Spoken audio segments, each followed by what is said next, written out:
Wengi wenu umepata fursa ya kupata kesi hata za gari tu ama kuegeza nini, alafu unaenda kukaa miezi mitatu, unarudishwa kotini siku hii siku nyingine, ili na muda unaenda, kwa hivyo unakosa kufanya taratibu ya kazi zako zingine.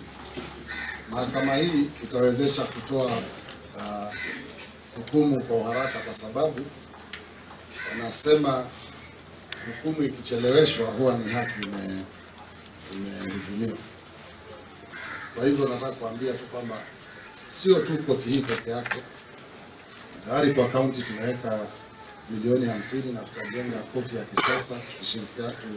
Tunaomba mahakama shirikiana pale Mtwapa, koti ambayo itakuwa na vifaa vya kisasa. Huna haja ya kuja kotini, unaweza kuhukumiwa ukiwa nyumbani kwako. Hiyo itaanza hivi karibuni na tumeweka milioni 50 pale Mtwapa. Koti hizi hazitatumika tuna kazi ya kaunti peke yake. Kama mnavyojua mahakama hii iko na shughuli nyingi.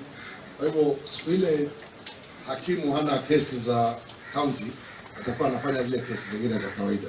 Naeleza vizuri function ya hii koti yetu.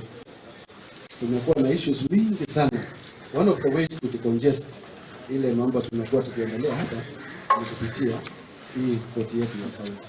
Na jaji mkuu kwamba tunataka kufungua mahakama hizi mbali ya hiyo Mtwapa, Bamba, na zile sehemu ambazo hazina, na kule ambako hakujajengwa koti tupate mahakama ile ambayo itakuwa inatembea.